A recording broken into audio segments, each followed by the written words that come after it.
Harbour, the spiritual home of boating here in Australia. Not uncommon on a day like today to see the blue water of the harbour turn to white with the wake of all sorts of ships, be it ferries, sailing boats, passenger cruise lines or fishing boats like this one. But I can tell you on the water today there is one boat that is truly unique, one that stands out from the crowd as one of a kind. But I can promise you it's not going to be one of a kind for too much longer.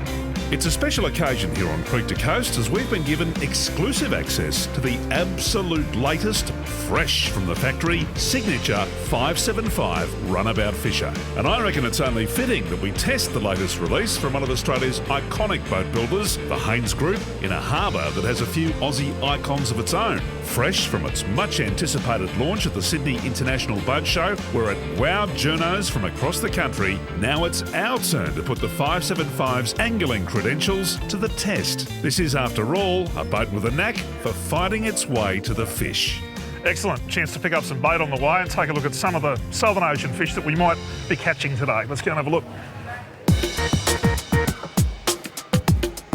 Showing us around are a couple of mad keen fishers, Stuart and Gordy from Signature.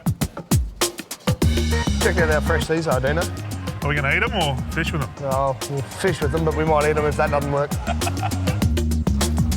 With the bait on board, it's a scenic run across the harbour and then out through the heads to an artificial reef just a few k's offshore.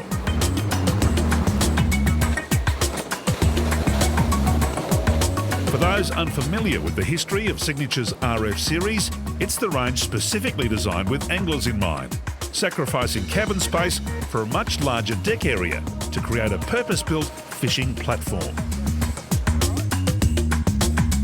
Well, Gordy, to say that I'm mightily impressed by this boat is an understatement. I've had a good look around it today and I'm not surprised that Australia's boating media are impressed by it. How did it come to be?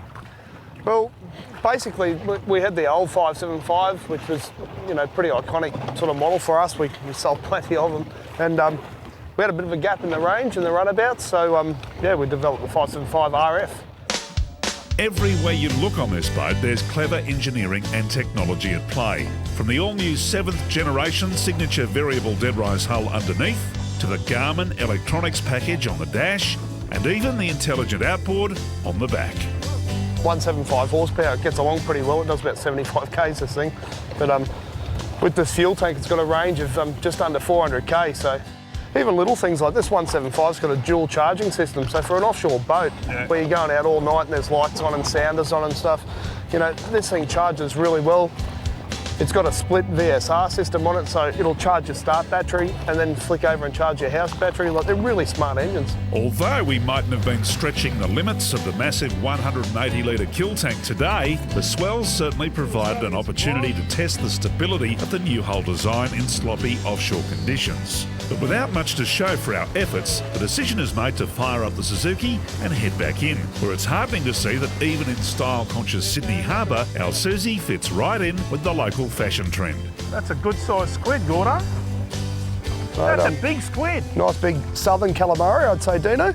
Look at that. Beautiful calamari, isn't it? Carve it up, crumb it, we'll have it for dinner. If you're keen to take a closer look at the latest addition to the Signature fleet, then you're in luck, as it's going to be taking centre stage this week for the Brisbane Boat Show at the Convention Centre.